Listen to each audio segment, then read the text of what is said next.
le temps de notre joie. Il y a plusieurs raisons à cela.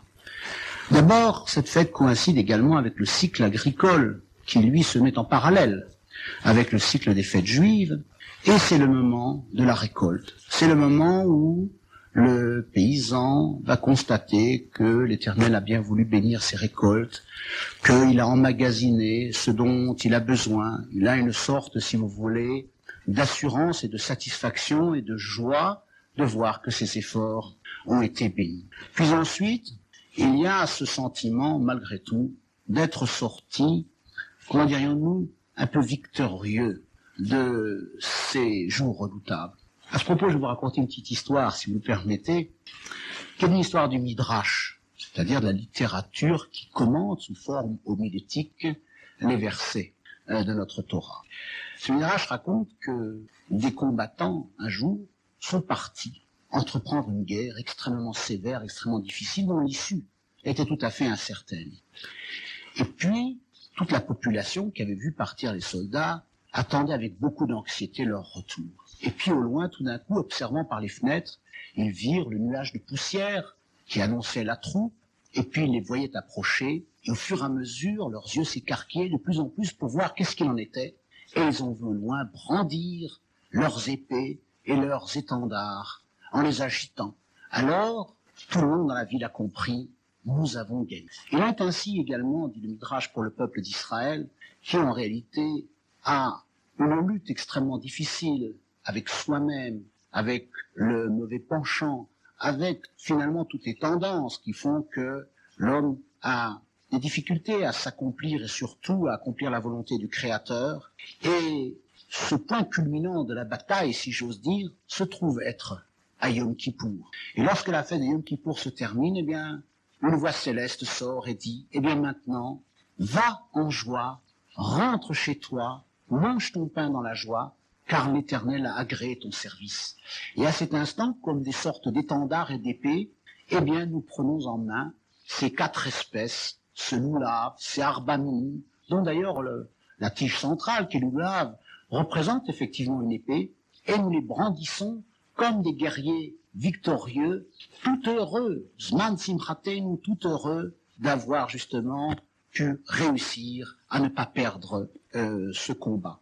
Et puis ensuite, la joie finalement du juif, c'est de sentir combien, en réalité, il est placé directement sous la providence, sous l'aile de la providence divine. Et c'est la raison pour laquelle nous rentrons dans des sous-côtes.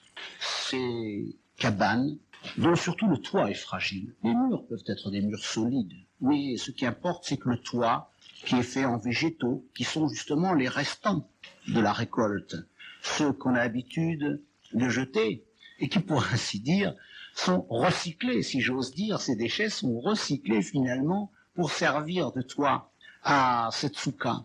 Et à ce moment-là, le juif qui justement a engrangé sa récolte, à son vin, à son huile, à son blé, peut quelquefois se laisser aller, avoir le sentiment de sa puissance, du fait qu'il est riche, qu'il est assuré, et à ce moment-là, au contraire, il quitte sa demeure solide et va directement se placer sous les ailes de la protection divine, sentant combien il est immédiatement et à proximité de son Créateur qui le protège. Et voyez-vous, lorsque on arrive à ce sentiment de proximité, le fait de savoir qu'il y a effectivement un protecteur d'Israël de façon générale, et puis un Dieu qui, d'autre part, est providentiel pour chacun d'entre nous en particulier, lorsque l'homme arrive à ce niveau de compréhension des choses, eh bien à ce moment-là, il arrive à la plénitude de la joie. Et c'est, parmi les nombreuses significations de Sukkot, une des significations qui me paraît le plus importante et qui procure justement ce sentiment de joie, la joie de la mitzvah pour la mitzvah. Car, comme se plaisent à le dire nos rabbins, nos commentateurs, je vais le dire peut-être sous une forme un peu humoristique, dans l'établissement scolaire dont je m'occupe, j'ai demandé aux enfants de faire une petite devinette à l'intention de leurs parents, puis je leur ai dit, voilà, demandez donc à vos parents, comment est-il possible de rentrer dans un bain tout habillé et de ressortir de ce bain avec ses habits parfaitement secs sans jamais avoir été mouillé. Bien sûr, les enfants ne connaissaient pas la réponse, et je leur ai dit, mais tout simplement, c'est le bain de la souka. La souka, c'est effectivement une mitzvah où nous rentrons. Lorsque nous rentrons dans la souka, eh bien, nous rentrons avec tout notre corps. Il y a une participation globale de tout notre être. Nous y dormons, nous y mangeons, nous y résidons. Exactement, d'ailleurs, de la même façon où Akadosh Baruch Hu, le Saint béni soit-il, nous a primitivement fait résider dans les soukotes. Qui bat soukot, Hoshav tiet Bnei Israël. Les Bnei Israël n'ont pas simplement habité, comme on le croit, des nomades qui avaient des tentes. Absolument pas ça. Le verset dit bien qui bat soukot, Hoshavti, j'ai fait résider les enfants d'Israël dans des soukotes, qui étaient les fameuses 7 nuées de gloire, attestant de la protection divine toute particulière sur le peuple d'Israël qui s'engageait dans un désert aride et plein de dangers. Eh bien, en dessous, pour aplanir le chemin, au-dessus, pour les protéger des rigueurs climatiques, à droite, à gauche, devant, derrière, pour les protéger des ennemis éventuels ou de l'attaque des serpents et des scorpions, et devant, enfin, cette fameuse colonne de nuée qui leur indiquait le chemin. Voilà quelles ont été primitivement les soukotes. Et effectivement, à cet instant, le peuple d'Israël tout entier s'est trouvé globalement enveloppé par la providence divine. Et bien de la même façon, lorsque nous rentrons dans la souka, nous avons le sentiment que la totalité de notre être, la totalité de nos activités sont enveloppées dans leur totalité par la providence divine. Eh bien, ce sentiment, lorsqu'on a la capacité un petit peu de le ressentir, lorsque l'homme a senti les progrès qu'il a fait à partir de l'instant où il est sorti de la fête de Pessah, où finalement nous n'étions, ce n'était qu'une sorte de libération de nature physique, où ensuite, comme le premier homme qui était uniquement glaise, a reçu son âme et est devenu créature vivante et parlante, nous avons ensuite reçu la Torah au Sinaï qui nous a permis de devenir un peuple vivant, parlant, doté du verbe de la Torah. À partir de là, comme explique le Maharal, nous avons eu, les moyens d'avoir du moins, nous avons pu avoir des instruments d'évaluation morale qui nous permettent de décider ce qui est bien, ce qui est mal, de nous parfaire, d'avoir une volonté, un libre arbitre, qui nous permettent à ce moment-là de rendre compte à Rosh Hashanah, de vouloir être mieux et de recevoir le pardon à Kippour, et puis ensuite, dans le rassemblement de la totalité de nos personnes, nos richesses étant accumulées, sentant que nous sommes enveloppés par la providence divine tout au long de notre démarche personnelle, d'une part, et tout au long de notre démarche de l'histoire. Parce que finalement, le peuple hébreu, lorsqu'il a traversé l'histoire, et surtout lorsqu'il va traverser la galoute, eh bien, on affronte tout autant ces mêmes dangers que le peuple d'Israël a affronté dans le désert. Eh bien, lorsqu'il rentre dans la souka, on doit comprendre et sentir qu'à ce moment-là, il a Anané Kavod, il a les nuées de gloire autour de lui, et je crois que ce sentiment-là est effectivement un sentiment supérieur de simcha, de la joie de la fête de Sukkot. Alors, on a un petit peu analysé donc cette fête de Sukkot en fonction des autres fêtes, dans cette progression. On va un petit peu faire une pause avec de la musique, et ensuite, après la musique, on va revenir à cette fin de Chol HaMoed et Shmini Atzeret et Simchat Torah.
Radio Communauté Judaïque FM, il est 11h27. Vous retrouvez Catherine Garçon pour Judaïsme au quotidien, en compagnie ce matin de Claude Renomel qui nous parle de ce cycle Sukkot et ensuite Shmini Atzeret et Simchat Torah. Alors nous venons de voir comment s'enchaînait cette fête de Sukkot par rapport à toutes les fêtes qui l'avaient précédée, c'est-à-dire en remontant jusqu'à Pessah. On vient à peu près très vite de dresser un petit portrait du début de Sukkot. On est arrivé à Chol HaMoed, donc la musique nous a laissé juste au moment de Chol HaMoed et de Hoshana Rabbah, donc on va continuer d'un point de vue chronologique et on va parler maintenant donc de ce Chol HaMoed et de Hoshana Rabbah. Oui, en réalité, Chol HaMoed fait partie intégrante de la fête de Sukkot pour deux raisons. D'abord parce que tous les jours de Chol HaMoed, nous allons dans la soukha, et puis également parce que tous les jours de Chol HaMoed, nous secouons le moulav, les arba minim, et puis également parce que nous y récitons le Hallel. Ce qui distingue un petit peu le Chol HaMoed de Yom Tov proprement dit, c'est que malgré tout, un certain nombre d'activités dites profanes, dans la mesure où elles sont obligatoires, sont quand même autorisées. Alors, malgré tout, pour comprendre ce Chol HaMoed tout à fait particulier de Sukkot, puisqu'encore une fois, il comporte ce que les autres fêtes ne comportent pas, un jour qu'on appellerait, disons, un jour un petit peu particulier, mémorable, qui est le jour de Hoshana Rabbah, qui aura justement lieu ce soir. Alors, nous allons décrire rapidement cette journée, et puis ensuite, nous tâcherons un petit peu de la relier avec l'ensemble de la fête de Sukkot. D'abord, il est de tradition, dans toutes les communautés, de faire la fameuse veillée de Hoshana Rabbah.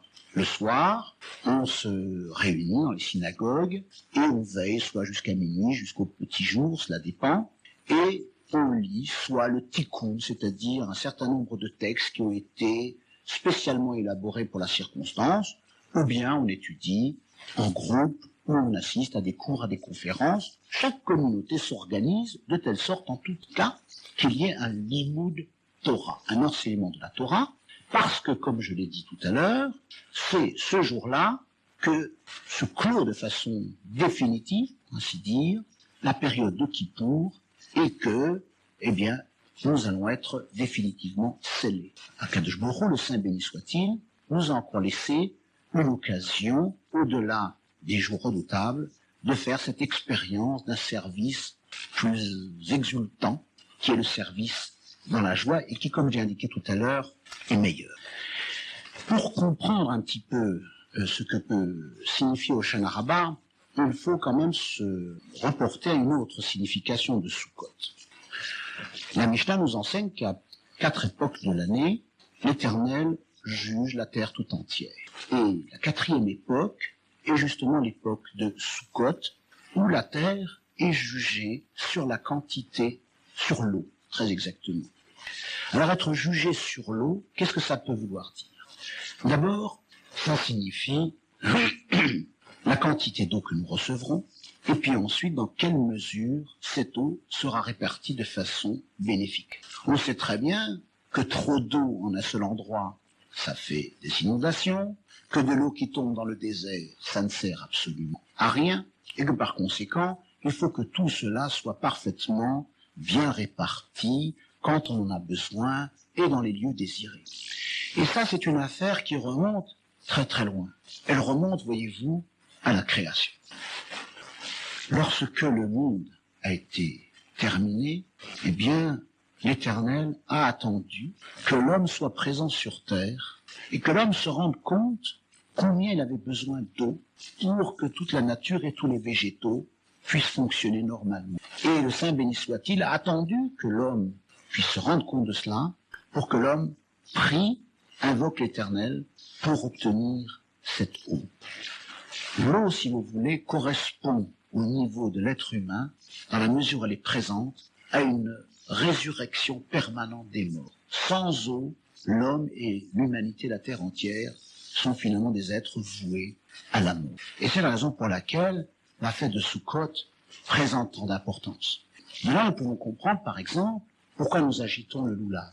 Le loulav est composé d'un bouquet de 4 plantes qui sont représentatives, finalement, des 4 espèces de végétaux.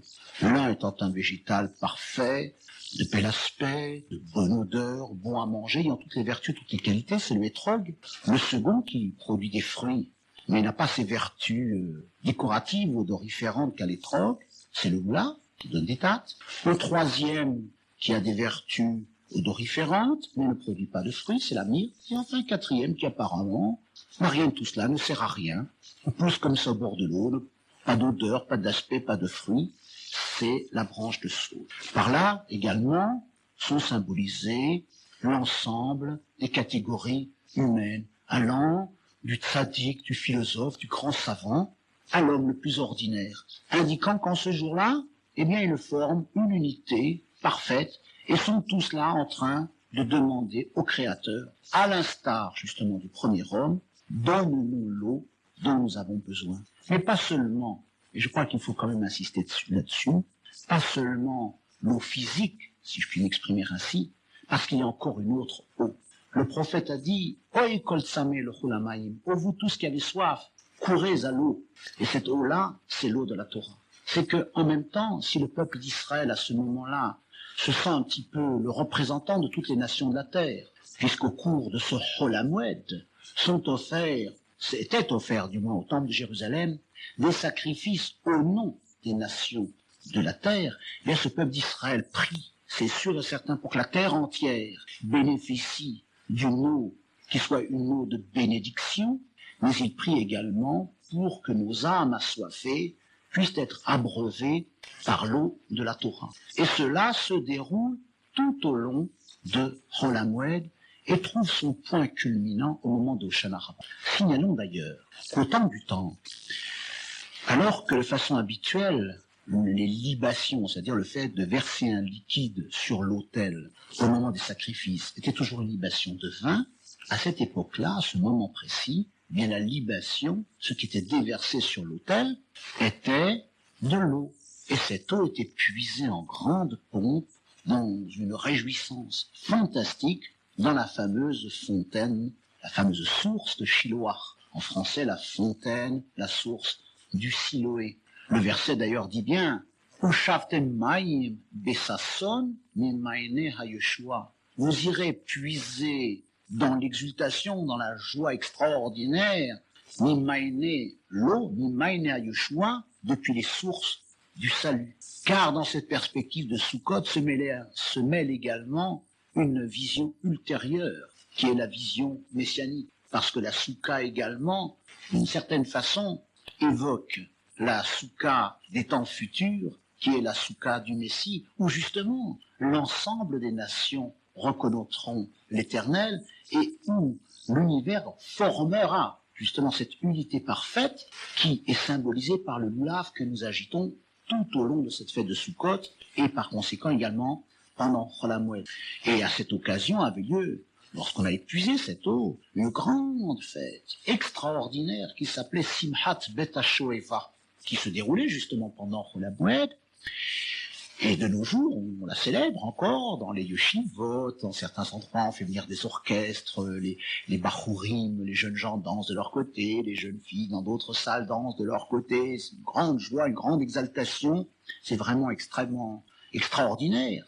Mais finalement, ça ne remplace pas cette joie initiale de Simchat Bet HaShoeva, puisque nos sages disaient « Mishelora Simcha Bet HaShoeva, Lora Simcha Miyama » que celui qui n'a pas pu voir la Simchat Bet HaShoeva au temps de Jérusalem ne sait pas véritablement ce que c'est la joie. Imaginons une foule tout à fait extraordinaire, des candélabres qui avaient plusieurs mètres de haut sur lesquels, le long d'échelles, montaient les jeunes prêtres, y déversaient des litres et des litres d'huile, et tout cela était enflammé avec des mèches qui étaient composées des habits de Kohanim qui étaient usagés, qui étaient déchirés.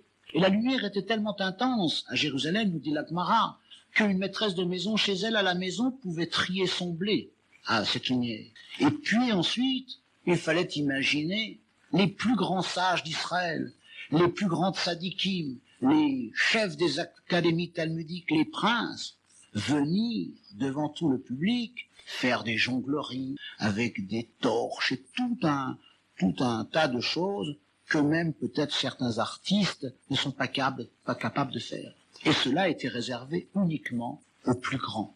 C'était quelque chose de tout à fait extraordinaire qui se déroulait pendant Chol HaMoed, qui se déroulait pendant Simchat Bet HaShovel, pardon, et qui était en rapport avec ce puisement de l'eau, qui était ensuite amené au temple. Et remarquons à ce sujet que, justement, il y a eu des problèmes au peuple d'Israël à ce moment-là, que certaines sectes n'acceptaient justement pas la leçon de la tradition qui montrait qu'il fallait faire une libation d'eau sur l'autel, et donner lieu à de grandes contestations, et ceci a donné lieu à des combats souvent fratricides. Et puis, Hoshana Rabbah. À Hoshana Rabbah, eh bien, on envoyait chercher justement des grandes branches de saule, qui avaient ceci de particulier, c'est qu'elles poussent au bord de l'eau, qui sont par conséquent la plante qui montre combien elle a besoin d'eau, et ces plantes étaient disposées tout autour du misbéyar, c'est-à-dire de l'autel, dont on faisait le tour 7 fois, en disant un certain nombre de versets et de demandes que nous retrouvons aujourd'hui justement sous la forme du mot Hoshana. Hoshana, qui veut dire, s'il te plaît, Éternel, apporte-nous le salut. Or, ce jour d'Hoshana Rabbah, on faisait 7 fois le tour, et par conséquent, ce jour a été appelé Hoshana Rabbah, la grande Hoshana, la grande supplication. Et dans nos synagogues, après avoir étudié toute la nuit pour s'acquérir encore, vite, quelques mérites avant le scellement, n'est-ce pas, définitif, eh bien, le matin, on fait le tour 7 fois de la bima, c'est-à-dire de l'endroit où est placé le Sefer Torah, puis après avoir déposé les loulavim, puisque c'est terminé à ce moment-là, parlerons de ça tout à l'heure, on prend en main un petit bouquet de branches de saule fraîchement cueillies, et l'on fait les prières, des invocations à l'Éternel pour qu'il envoie justement, et à son peuple d'Israël et à la terre tout entière, l'eau dont elle a besoin.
Voilà,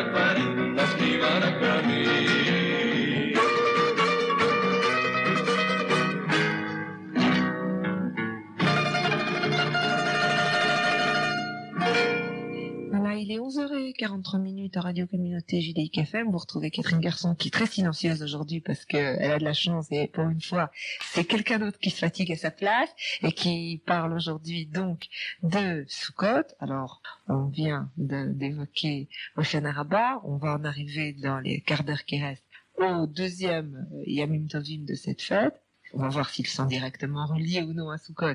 Et ça, c'est ce que Monsieur Lemel va vous dire. Donc, on en arrive au jour de Shmini Atzeret et Simchat Torah. Eh bien, je vais encore, si vous le permettez, Vous fatiguez à ma place. Non, pas me fatiguer, parce que c'est jamais une fatigue de parler de Divrei Torah, vous le savez très bien. Au contraire, nous sommes dans le Zman de la Simcha, je vous ai dit ça tout à l'heure, et qu'au contraire, il n'y a pas de meilleure joie pour un membre de Klal Israël que de dire des Divrei Torah, surtout s'il y a des auditeurs à qui ça peut quelquefois leur apporter quelque chose.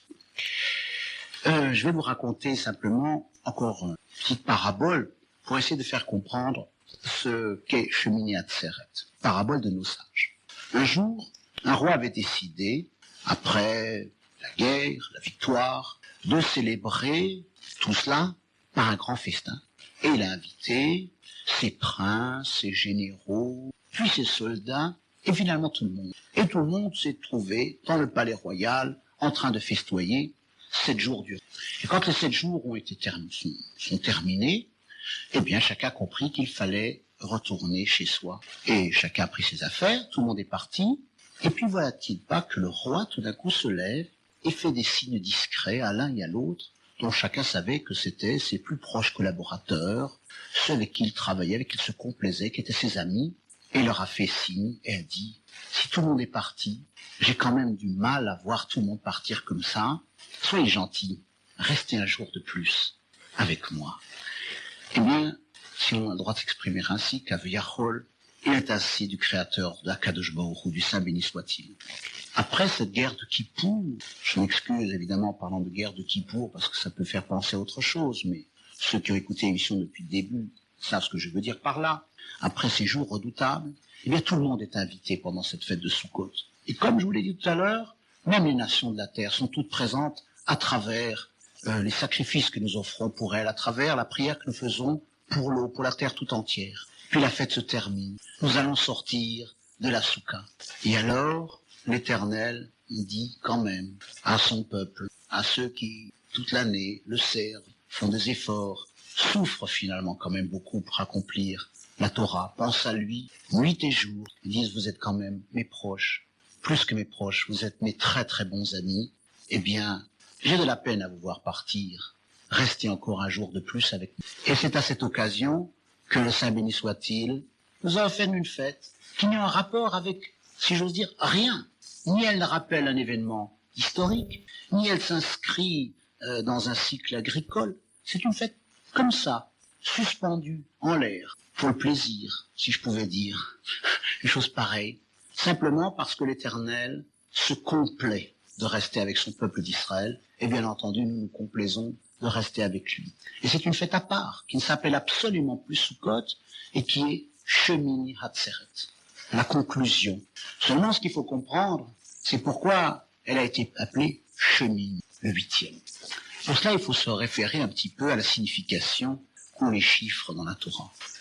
De façon générale, le chiffre 7 désigne le monde dans lequel nous sommes. Monde que nous avons la capacité, bien entendu, de sacraliser, puisque le Shabbat tombe le 7e jour de la semaine. Notre but, effectivement, est d'œuvrer pendant 6 jours et de prendre cet univers et de le monter à son niveau de sainteté le plus élevé possible par la célébration du Shabbat. Et toutes les fêtes, quand on les regarde de plus près, s'inscrivent dans ce cycle de 7. Les 7 semaines qui séparent entre Pessah et Shavuot, etc., etc. Puis ensuite vient le chiffre 8. Le chiffre 8 nous dit, notamment la tradition de la Kabbale, du Zohar, indique, lui, fait référence à quelque chose qui est au-dessus de l'univers. Quelque chose qui est déjà dans le monde du Olam Haba, dans quelque chose qui n'est plus tout à fait notre monde matériel, quelque chose qui est déjà beaucoup plus du domaine de la transcendance. Exactement d'ailleurs comme le 8e jour de la Mila, où nous voulons justement faire la démonstration, parce que Dieu nous l'a demandé, que nous ne sommes pas liés obligatoirement par ce qui apparaîtrait comme des nécessités biologiques ou les impératifs du désir. Nous avons la capacité d'aller au-delà et de voir dans l'acte créateur quelque chose qui dépasse simplement la perpétuation de la race ou l'accomplissement de nos désirs.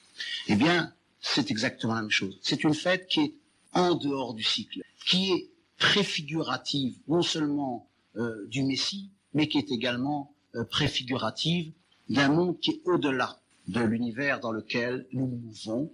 Et il est normal que le clan d'Israël, que le peuple d'Israël soit l'invité privilégié d'Akadosh Baruch Hu pour cette fête. Parce que tout au long de ce cycle des 3 fêtes de pèlerinage, avec la fête de Rosh Hashanah et de Kippour au milieu, eh bien le clan d'Israël, le peuple d'Israël a essayé justement de montrer comment chacun des éléments constitutifs de son histoire, de son agriculture, de sa personne, de son travail, il voulait les élever, les monter, essayer justement de les sacraliser pour bien montrer que tout cela était mis au service du Créateur. Eh bien, lorsque l'homme est arrivé à ce niveau supérieur, bien lui dit ce n'est pas Dieu, lui promet ce n'est pas encore fini. Il y a encore une clôture au-delà qui s'appelle Shmini, qui est dans les mondes supérieurs. Et d'ailleurs, il y a une allusion à cela dans le Zohar. En parlant du prêtre, qui dans certains cas symbolise également les enfants d'Israël, le texte dit que Uba Shemesh v'taher v'achar yochal min hakodashim. Lorsque Israël s'est accompli, lorsque le soleil s'est couché, quand apparaît le temps où la vie se termine, v'taher, et qu'il a réussi de faire de sa vie quelque chose de pur, ensuite, yochal min hakodashim, il pourra, dans le monde futur, consommer véritablement ce qui est Kodesh, ce qui est véritablement, complètement et totalement saint et détaché de toutes les contingences. Alors voyez-vous, nous avons là un cycle qui commence avec, comme je l'ai dit tout à l'heure, une prise en compte de notre liberté physique, puis une prise en compte de notre véritable dimension de liberté que nous accueillons, que nous recevons par la Torah, puis ensuite l'exercice de notre responsabilité, de notre liberté. Ensuite, nous rentrons dans la joie de la soukha, où nous affirmons que l'ensemble de nos activités humaines sont placées sous la protection divine. Et Dieu nous dit, bien, si vous réussissez à accomplir tout cela, et si surtout vous arrivez dans votre vie à le faire dans la joie, eh bien, rien n'est fini. Il y a encore l'au-delà, le Olam Haba, la clôture, Shemini Atzeret, que je vous ai spécifiquement réservé. Et il est très intéressant de constater que c'est au cours de cette fête de Shemini Atzeret, qui, comme vous le savez, dans nos pays est doublée, que se place la fête de Simchat Torah. En effet, c'est à ce moment-là que s'opère la conclusion du cycle annuel de la lecture de la Torah. Et notre maître Moshe, justement notre maître Moïse, était au bord de sa mort. C'est à cet instant-là qu'il a dit « Vezot abracha ». Et voici maintenant la bénédiction que je vous donne, montrant, parce que ce qui est bénédiction est toujours lié avec la vie présente et vie éternelle. Et en réalité, nous savons dans ces textes que Moshe, que Akadosh Baruch Hu, saint béni soit-il, a lui-même promis à Moïse, notre maître, lui a donné les indications qui montrent bien que dans la Torah est déjà inscrite la résurrection des morts. Et cette fête de Simchat Torah, elle est d'abord l'explosion, comme vous savez, nous sortons avec les Sifrei Torah, avec les livres de la loi dans les mains, nous sortons tous de l'Arche Sainte, nous dansons avec eux, parce que nous avons le sentiment, lorsque nous arrivons à la fin de ce cycle, eh bien, nous avons comme le sentiment du devoir accompli. Seulement, pour le juif, et c'est ça qui est intéressant de savoir, c'est que le devoir accompli implique toujours qu'il a envie de recommencer, et de recommencer quelque chose à l'étage au-dessus. Et c'est pour ça que dès que Simchat Torah se termine, dès qu'on a appelé le Hatan Torah, celui qui est le représentant du peuple d'Israël, qui est le fiancé de la Torah pour lire les derniers versets, on ouvre le second livre et on commence Bereshit bara Elokim, au début, au commencement, lorsque le ciel et la terre furent créés, etc. Indiquant par là que tant que nous avons un souffle de vie, tant que nous avons nos intelligences, lorsque nous disposons de nous-mêmes, eh bien, rien n'est jamais terminé. Chaque fois, nous recommençons, sachant que quand nous recommençons, ce n'est pas une répétition vaine, c'est quelque chose qui se situe à un étage au-dessus, vers l'au-delà. Et ce cycle de fêtes, à chaque année, se termine par la fête de Shmini Atzeret pour nous dire, voyez, rien n'est terminé, il y a encore quelque chose au-dessus, il y a quelque chose au-delà. Fête du Messie d'abord, fête de la résurrection du mort, et notre croyance profonde dans le Gan Eden, dans l'Olam Haba, et dans la récompense de ce que nous avons pu faire de bien, si Dieu nous a permis sur terre. Je pense que c'est important de le savoir lorsque on rentre dans ce jour de Shmini Atzeret. Moi, je voudrais finir un petit peu sur des choses. On est parti très loin, mais j'aurais voulu quand même sur des choses pratiques pour que nos auditeurs n'oublient pas, je veux dire, on va redescendre un petit peu d'un étage. Bon, d'abord, je veux rappeler que ce soir, c'est Hoshana Rabbah. C'est Hoshana Rabbah, et donc la veillée d'Hoshana Rabbah se déroule ce soir. Que demain soir commence Shmini Atzeret. C'est Yom Tov, c'est fini. C'est fini. Il n'y a plus de Chol HaMoed. Il n'y a plus de Chol HaMoed. On commence donc Shmini Atzeret, qui va donc durer de mercredi soir à jeudi soir. Et Simchat Torah. Et Simchat Torah, qui dans nos communautés de Galout va être donc dissocié et va être célébré de jeudi soir à vendredi soir. C'est ça. Et ensuite on va rentrer dans le Shabbat. Bereshit. Et donc, la seule chose que je vais vous demander, parce que je sais que beaucoup de gens se posent, et c'est une petite question qui effectivement est un petit peu en dehors tout en étant dedans, et je vais finir peut-être là-dessus ou peut-être pas là-dessus, c'est qu'est-ce qu'on fait dans la soukha, parce que c'est important que les gens le sachent. On a dit donc Sukkot en tant que tel se termine demain soir, enfin demain en fin d'après-midi, au moment où on rentre Shmini Atzeret. Est-ce que cette soukha sert encore ou ne sert plus? Oui. C'est là-dessus que j'aurais voulu terminer, parce que je sais que des gens se posent la question. Oui, alors là je vais simplement, sans le commenter parce que ce serait trop long, vous dire qu'il y a là plusieurs usages. Les usages des Juifs ashkénazes d'Alsace et d'Allemagne par exemple, il est de manger tous les repas, conformément d'ailleurs à l'avis du Magen Abraham, de manger tous les repas dans la soukha le premier jour de Shmini Atzeret, c'est-à-dire mercredi soir et jeudi toute la journée. La majeure partie des séfaradim ont également adopté cet usage. Dans les communautés polonaises, il semble qu'on mange le soir et qu'à midi on dit le kiddush et puis ensuite on rentre chez soi. Ceci est simplement dû au fait que nous sommes, comme j'ai dit tout à l'heure, en galoute, c'est-à-dire que nous fêtons 2 jours et que il y a une sorte de doute sur la réalité exacte, lequel des deux est effectivement encore Sukkot et Shmini Atzeret. Donc il faut se conformer pour cela à l'usage de la communauté et surtout ne pas oublier, lorsqu'on a définitivement quitté la